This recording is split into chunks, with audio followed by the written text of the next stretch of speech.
but he can become an Ollie Watkins. You can look at someone like that and think, I can get to 20 goals. Is that good enough? Is that good enough for Manchester United?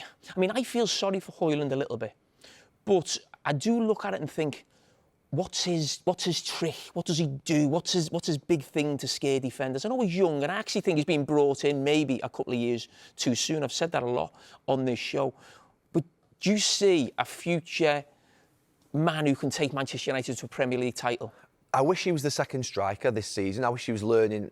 I did the interview with Erik ten Hag last week. He mentioned Harry Kane. If he was learning off Kane now or playing with Kane, I think you'd see a completely different player. Secondly, he's 21 years of age.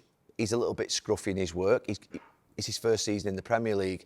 And he reminds me a little bit of Nunez. He reminds me a little bit of Nicholas Jackson. When you look at them, they're projects. Manchester United at this moment in time, he's their only striker. Manchester United, he's the only striker in the club. Forget Martial, he's just not been there for years.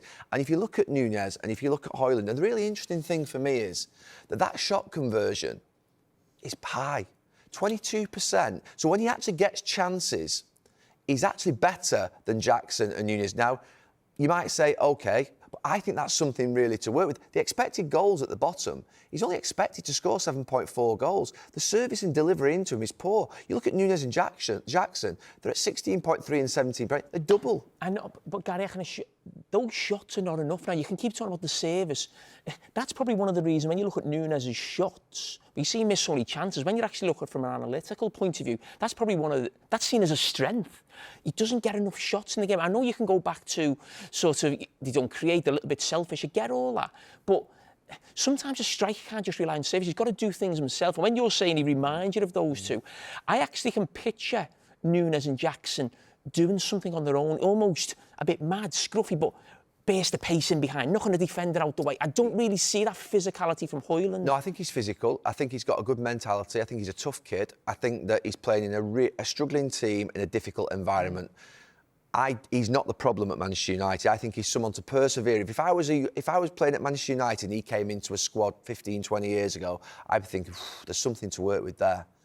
Them attributes, that sort of running power. But is that a priority to address, do you think, Gary? So he doesn't become the sole striker, he becomes the support striker? That's the problem for Manchester United. Every player that's signed there in the last 10 years has struggled.